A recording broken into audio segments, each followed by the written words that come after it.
నమస్కారం అండి. Welcome to yog stack. అందరూ బాగున్నారు కదా. ఈ పర్టికులర్ వీడియో వచ్చేసి యాక్చువల్గా H1B వాళ్ళకు ఉన్నటువంటి కష్టాలు, ప్రస్తుతానికి కష్టాలంటే కష్టాలు అనుకోవచ్చు, లేదు సూపర్గా ఉండే వాళ్ళు ఉన్నారనుకోవచ్చు. ప్రజెంట్ సిచ్యువేషన్లో ఏంటంటే అంత ఏం అర్థం కావట్లేదు ఎవరికి. ఇప్పుడు ఇండియా వెళ్ళి అక్కడ ఇరుక్కుపోయినటువంటి వాళ్ళు అక్కడ ఇరుక్కుపోయారు. వీసాలు ఇది నెక్స్ట్ ఫర్దర్గా ఏంటో పరిస్థితి తెలియకుండా. సో ఇప్పుడు ఇక్కడ ఏంటి, యుఎస్లో వాళ్ళు అసలు మన పరిస్థితి ఏంటి, నెక్స్ట్ జాబులు ఉంటాయా, H1 వాళ్ళని తీసుకుంటారా తీసుకోరా, ఓబిటి వాళ్ళకైతే కొత్తగా H1లు వస్తాయా రావా, ఇన్ని రకరకాల మధ్య సమస్యలతోటి చాలా H1B వాళ్ళైతే చాలా స్ట్రెస్ఫుల్గా ఉన్నారు. కానీ ప్రశాంతంగా అయితే ఎవ్వరు లేరు. ఎందుకంటే ఫస్ట్ థింగ్, వీసా ఉన్నోడికి ఒక 20% పీస్ ఆఫ్ మైండ్ ఉంటుంది. Fine, no problem. ఇప్పుడు నెక్స్ట్ I-797 ఉందండి, ఒక 3 years ఉంది, నాకు ప్రాబ్లం లేదు అనుకుంటే అదొక peace of mind. Next peace of mind సగం ఏంటి అంటే, జాబ్ ఉంటుందో పోద్దో తెలియదు. లే ఆఫ్స్ జరుగుతున్నాయి. లే ఆఫ్స్ లో వాళ్ళ కంపెనీలో తీసేయాలనుకున్నప్పుడు H1 ఓడా, సిటిజనా, ఇంకోడా చూడకుండా వాళ్ళకి తీసేయాలనుకున్నోడిని తీసేస్తారు. మళ్ళీ జాబులు దొరుకుతున్నాయా దొరకట్లేదా అంటే, దొరికే వాళ్ళకి దొరుకుతున్నాయి కానీ లేవని కొంతమంది అంటారు, జాబ్స్ ఉన్నాయి వస్తున్నాయని కొంతమంది అంటారు. మరి ఎవరికి వస్తున్నాయో ఎవరికి రావట్లేదని చెప్పి ఎవరు పేరోళ్ళు రన్ చేసుకుని బతుకుతున్నారో ఇవన్నీ చేసి ప్రస్తుతానికైతే ఏమీ అర్థం కావట్లేదు. అందరూ బాగానే ఉన్నారు అని మనం అనుకుందాము, బాగానే ఉండాలి అని కూడా అనుకుందాం ప్రస్తుతానికి. అయితే ఏంటంటే, ఎవరైనా ఇండియా వెళ్ళాలని ప్లాన్ వేసుకున్నారనుకోండి, సో మీరు దాని ప్రకారము ప్రస్తుతానికి ప్లాన్ చేసుకోవడం బెటర్. ఎందుకంటే ఇప్పుడు అందరు ఆలోచించేది ఏంటంటే, ఓకే ట్రంప్ గవర్నమెంట్ అయిపోయిన తర్వాత ఇంకొక 3 years అయిందనుకోండి, ఫర్ ఎగ్జాంపుల్ కొత్త గవర్నమెంట్ వస్తుంది కాబట్టి అన్ని పరిస్థితులు సెట్ అయిపోతే అప్పుడు మనం రిలాక్స్ అయితే అనుకోవచ్చు. కానీ ఇక్కడ ఏమైతుందంటే, ఆల్రెడీ లోకల్లో ఒక మంట అనేది స్టార్ట్ అయిపోయింది, ఫైర్. సో ఇప్పుడు గవర్నమెంట్ మారినా లోకల్లో ఫైర్ అనేది వాళ్ళల్లో ఉండేటువంటి ఆలోచన కానీ, మన వాళ్ళంటే ద్వేషం కానీ, ఉద్యోగాలు తినేశారని కానీ చూసాం కదా. చాలా మంది ఏమంటున్నారు, ఇండియన్స్ ఆర్ జాబ్ స్టీలర్స్ అంటున్నారు అనమాట. అంటే మనం వచ్చేసి వాళ్ళ జాబులు దొంగతనం చేశాము అని ఓపెన్ గా ఈ సోషల్ మీడియాలో విపరీతంగా మన మీద హేటెడ్ అనేది అయితే పెరిగిపోతుంది. సోషల్ మీడియా పోస్టులు, రీసెర్చ్లలో చాలా టాపిక్స్ వెళ్తున్నాయి ఇప్పుడు. సో ఎవరైనా సరే ఇండియా వెళ్ళిపోవాలి అనుకుంటే మీరు దానికి తగ్గట్టు ప్లాన్ చేసుకొని ఫైనాన్షియల్ గా కొంత అక్కడ వెళ్ళి ఎట్లా సెటిల్ అవ్వాలి ఏంటి అనేది ముందు నుంచే ప్లాన్ చేసుకొని పెట్టుకోవడం బెటర్. కానీ ఇంకా చాలా మంది, ఇప్పుడు నేను ఎవరో నాకు ఇవాళ ఒక ఫ్రెండ్ తో మాట్లాడుతుంటే చెప్పారనమాట, ఇక నాకు గ్రీన్ కార్డ్ వచ్చేటట్టు లేదులే అని వెళ్ళిపోయి ఇండియాలో హ్యాపీగా జాబ్ ట్రై చేసుకుని మంచి ఆఫర్లు వచ్చినాయట, 2-3 ఆఫర్లు, సెటిల్ అవ్వడానికి ప్రయత్నాలు చేస్తున్నారు. అయితే ఏంటంటే, ఇండియా వెళ్తే ఖర్చులు ఎంత ఉంటాయి ఏంటో, అక్కడ కూడా చాలా ఎక్స్పెన్సివ్ అయిందటగా అని చెప్పి చాలా మంది భయపడుతున్నారు. సో ఈ పర్టికులర్ వీడియోలో నేనేం చెప్దాం అనుకున్నా అంటే, మీరు వెళ్ళాలి అనుకుంటే హ్యాపీగా వెళ్ళొచ్చండి. ఎప్పటికైనా మనకంటూ ఒక డెస్టినేషన్ ఉంది అని హ్యాపీ ఫీల్ అవ్వాలి. ఎందుకంటే ఇప్పుడు లోకల్ అమెరికన్కి ఇండియన్కి తేడా ఏంటి, ఇండియా వాడు ఇండియా వెళ్తాడు, అమెరికన్ ఎక్కడికి వెళ్తాడు, రేపు పొద్దున వాడికి జాబ్ రాకపోయినా అక్కడ ఏదైతే ఖర్చులు ఉంటాయో ఆ ఖర్చులు చచ్చినట్టు వాడు అప్పో సొప్పో చేసి భరించాలి తప్ప వేరే ఆప్షన్ లేదు. కానీ మన ఖర్చులు తగ్గించుకోవచ్చు. ఇప్పుడు హైదరాబాద్ లో 2 లక్షలతో బతకచ్చు, లేదు మన ఊరికి వెళ్ళిపోయాం అనుకోండి 50,000తో కూడా బతకచ్చు, 50,000తో కూడా బతకచ్చు అండి హ్యాపీగా. అంటే అక్కడ మనం అడ్జస్ట్మెంట్స్ చేసుకుంటాం. కానీ కొన్ని ఈ అబ్రాడ్ కంట్రీల్లో ఎలా ఉంటాయి, ఎక్కడికి పోయినా కౌన్సిల్ ట్యాక్స్ కట్టాల్సిందేనా, ఎక్కడికి పోయినా ఇన్సూరెన్స్లు కట్టుకోవాల్సిందేనా, ఎక్కడికి పోయినా అదే రెంట్. మహా అయితే కొంచెం రిమోట్ ఏరియాలో పోతే కొంచెం రెంట్ తక్కువ అవుతుంది, బట్ స్టిల్ ఆ అంత అమౌంట్ కట్టాలి అంటే మనం అంత సంపాదించాలన్నమాట. సో జనరల్ గా డిఫరెన్సెస్ ఏంటి అసలు, ఇప్పుడు ఇండియాలో అయితే ఎంత ఖర్చు అవుద్ది మీకు, యుఎస్ లో అయితే ఎంత ఖర్చు అవుద్ది అంటే, యుఎస్ లో ఆబ్వియస్లీ ఇద్దరు వైఫ్ అండ్ హస్బెండ్ సంపాదన ఉంటే తప్ప జనరల్ గా సర్వైవ్ కావడం కొంచెం కష్టము.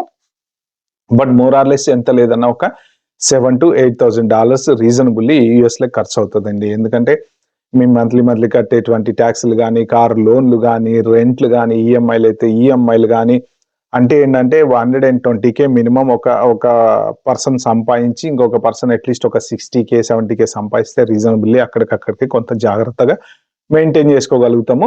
ఇక మిగిలితే ఎంతో కొంత ఇండియాకి పంపించగలుగుతాం. లేదు ఒక్కడే సంపాదన అంటే మాత్రం అంత కష్టం. అదే ఇప్పుడు ఇండియాలో ఫర్ ఎగ్జాంపుల్ మీకు ఒక 30-35 lakhs 40 lakhs శాలరీ వచ్చింది అనుకోండి. సో ఇప్పుడు మీరు గచ్చిబౌలిలో ఏ హై రైజ్ లోనో లేకపోతే మై హోమ్ లోనో ఉందాం అనుకుంటున్నారు, 1.5 నుంచి 2 లక్షల మధ్యన ఉంటది రెంట్. ఇప్పుడు అక్కడ ఉండడం వల్ల మీకు వచ్చే లాభం ఏంటి, గేటెడ్ కమ్యూనిటీ. ఓకే, ఇప్పుడు అమెరికాలో లాగా గేటెడ్ కమ్యూనిటీ, గేట్ దాటితే మళ్ళీ అదే కమ్యూనిటీ. బయటకు వెళ్తే ఎలా ఉంటది, మీరు ఇప్పుడు చందానగర్లో ఉన్నా, మియాపూర్లో ఉన్నా, ఎక్కడున్నా ఇప్పుడు గేటెడ్ కమ్యూనిటీలో గేట్ లోపల ఉన్నంత వరకే కదా మీకు సేఫ్. బయటకెళ్తే నార్మల్ మళ్ళీ అదే ట్రాఫిక్, అదే గోల, అదే అరుపులు, అదే కేకలు, అంతా అదే ఉంటది. సో కాబట్టి ఇక్కడ మీరేం ఆలోచించుకోవచ్చు అంటే, అన్లెస్ అంటిల్ మీకు ఒక 2 లక్షలు, మీకు ఒక వైఫ్‌కి ఒక 2 లక్షలు, 4 లక్షల రూపాయల ప్యాకేజీ వస్తే మీరు సింపుల్‌గా 2 లక్షల రూపాయలు పెట్టి రహేజాలోనో, మై హోమ్‌లోనో రెంట్‌కి తీసుకొని ఉండొచ్చు.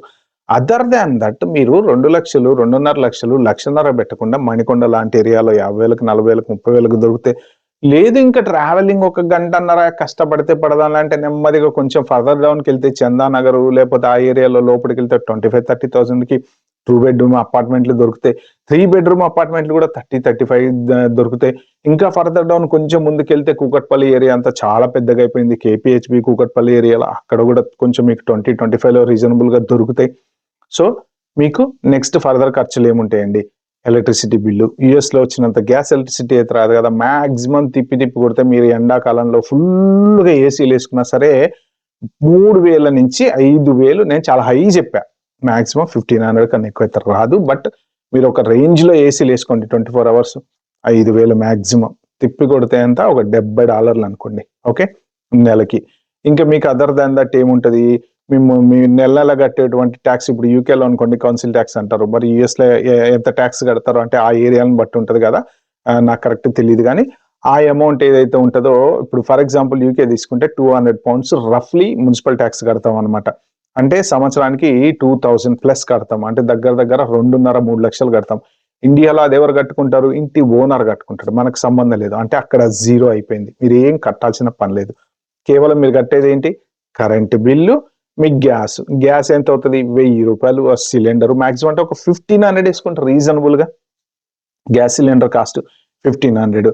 సో ఆ గ్యాస్ సిలిండర్ తెచ్చుకుంటారు, పెట్టుకుంటారు. నెల రోజులు ఈజీగా వస్తది. తిప్పి కొడితే మీకు గ్యాసు, ఎలక్ట్రిసిటీ ఈ ఖర్చులు ఏమైతే ఉంటాయో అవి మాక్సిమం వచ్చేసి మీకు 10,000 బిలోనే అవుతాయి తప్ప ఎక్కువైతే కావు. నేను చాలా హైయెస్ట్ ఇచ్చా మీకు. అంతకన్నా ఎక్కువైతే కావు. నెక్స్ట్ వచ్చేసి మీ కార్ పెట్రోలు.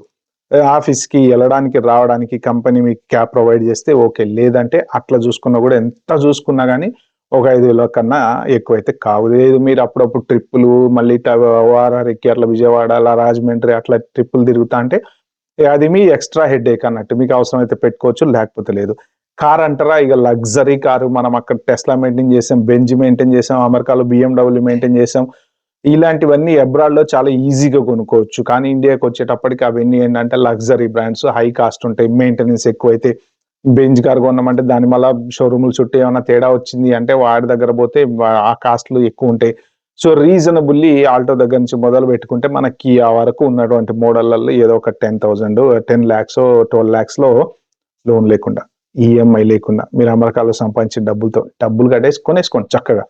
చాలండి. ఒక కారు ఏంటంటే మనం నడపడానికి, ఆఫీస్‌లకి వెళ్ళడానికి, రావడానికి, పిల్లల్ని తిప్పడానికి ఉండాలి. అంతే అంతకన్నా ఎక్కువ అవసరం లేదు. పోనీ ఈఎంఐలో తీసుకున్నారనుకోండి మాక్సిమం కడితే 10,000 కడతారు, 15,000 కడతారు. ఓకే. ఎంత చూసుకున్నా కూడా మీకు ఈ ఈ ఫుడ్ ఎక్స్‌పెన్సెస్. ఫుడ్ అంటే ఇంక మీరు బాగా బయట తినేటువంటి అలవాటు మిరపకాయ బజ్జీలు, సమోసాలు, లేపోతే చాట్‌లు, పానీపూరీలు, లేపోతే ఇష్టం వచ్చినట్టు ఎళ్లి హోటళ్లలో తింటాలు. ఎంత తిన్నా తిప్పి కొడితే నెలకి 10,000 కన్నా ఎక్కువ కావు. ఎందుకు చెప్పనా? కూరగాయలు మాక్సిమం కేజీ ₹80 ఏసుకోండి. ఓకే. రోజుకు 2 కూరలు తిన్నా 200 కన్నా ఎక్కువ కావు. ఓకే. నెలకి ఎంతయింది అక్కడికి? 6,000.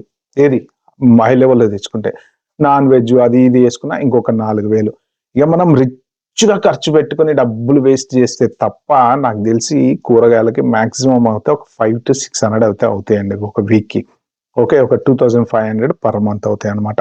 సో, ఇలాగా మీకు ఖర్చులు ఎక్కడ తగ్గించుకోవాలి, ఎక్కడ పెంచుకోవాలనేది తెలుస్తది. అదర్ దాన్ దట్ ఇంకా ఏదున్నా సరే మన లగ్జరీయే. సినిమాకెళ్తాము ఐమాక్స్‌లో ఒక 5,000 ఖర్చవుద్ది. ఓకే. ఎళ్ళినప్పుడు తింటాము పిజ్జా, బర్గర్‌లు. ఇలాంటివన్నీ ఏంటంటే మీరు తింటారా, మీరు తినరా, మీరు ఖర్చు పెట్టుకుంటారా, పెట్టుకోరా అనేటువంటి దాని మీద డిపెండ్ అయి ఉంటది. సో, రీజనబుల్లీ ఎంత లేదన్నా మీకు ఒక 50,000 నుంచి 70,000 మధ్యన మ్యాక్స్ హైదరాబాద్‌లో బతికితే. ఓకే.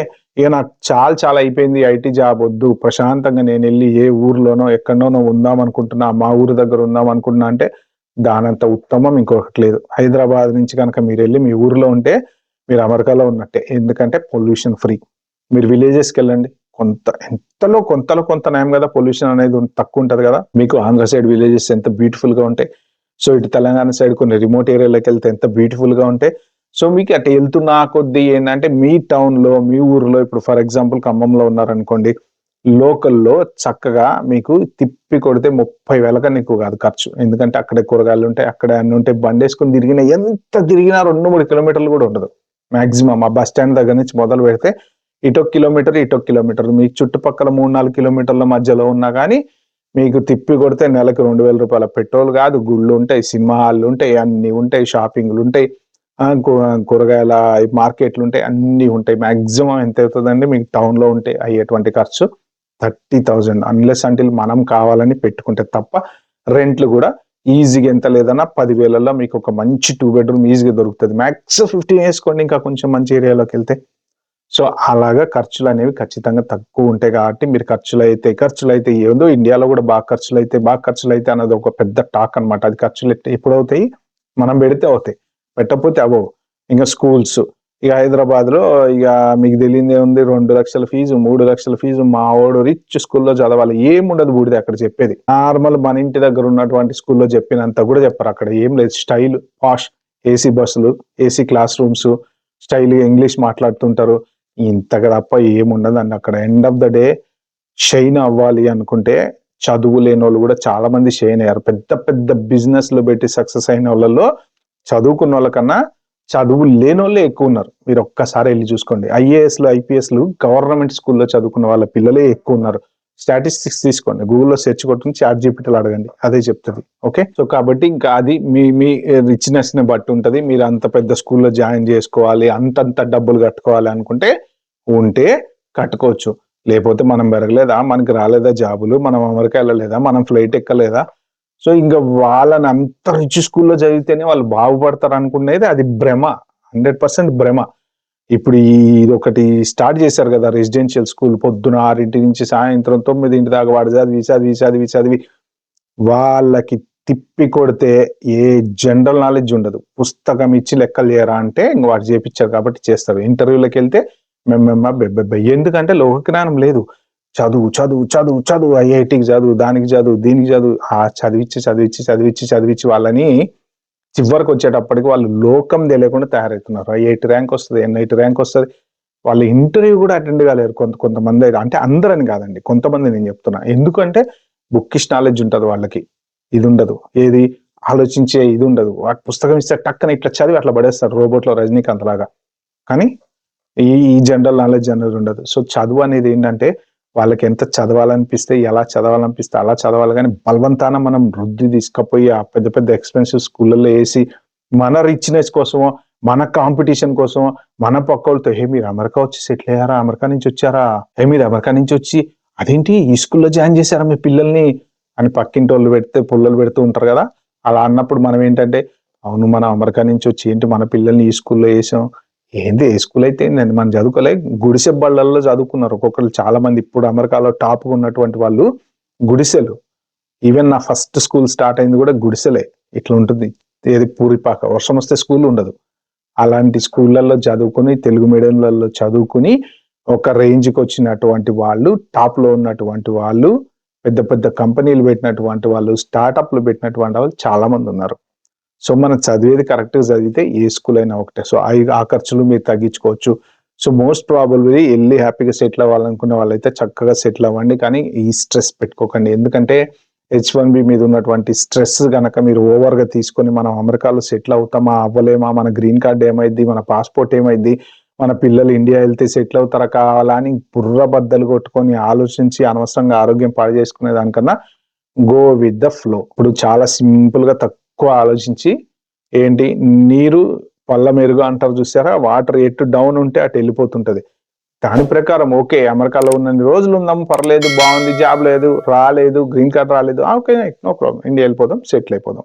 ఓకే, కానీ ఈ అన్సర్టనిటీలో ఇల్లులు కొనుక్కొని ఈఎంఐలు కట్టేసి ఫ్యూచర్ ఎలా ఉంటుందో తెలియదు. అంటే H1B ఒక్కటే కాదు, ఫ్యూచర్ లో ఈ ట్రంప్ ఎరా అయిపోయిన తర్వాత అయినా జాబులు తగ్గిపోతాయి. అప్పుడైనా ప్రాబ్లమే, జాబ్ రిక్రూట్మెంట్స్ అసలు లేవు ఇప్పుడు. కాబట్టి మెయిన్ ప్రాబ్లం అనేది అక్కడ స్టార్ట్ అవుతుంది అనమాట. ఓకే ఫ్రెండ్స్, ఇది ఈ వీడియోలో నేను చెప్దాం అనుకుంది. H1B లో ఉన్నటువంటి వాళ్ళు పడేటువంటి మెంటల్ టెన్షన్ చాలా ఎక్కువ ఉంది ప్రస్తుతానికి. అస్సలు పడకండి. ప్లాన్ బి ఆలోచించుకోండి. మీరు ప్లాన్ చేసి పెట్టుకోండి. టెన్షన్ పడకుండా రీజనబుల్ గా నెక్స్ట్ ఫర్దర్ డౌన్ మనం ఇంకో 1 year లో వెళ్ళిపోతాం అనుకుంటే ఇప్పుడు నుంచే ప్లాన్ చేసుకోండి. ఇవి మెయిన్ ఖర్చులు డిఫరెన్స్ చెప్దాం అనేసి నేను ఇండియాకి యూఎస్కి ఉండేటువంటి ఖర్చులు ఈ పర్టికులర్ వీడియో చేశా. వీడియో మీకు నచ్చినట్టుంటే ప్లీజ్ అండి like, share, subscribe my channel. Thank you. All the very best. By by. Have a good day.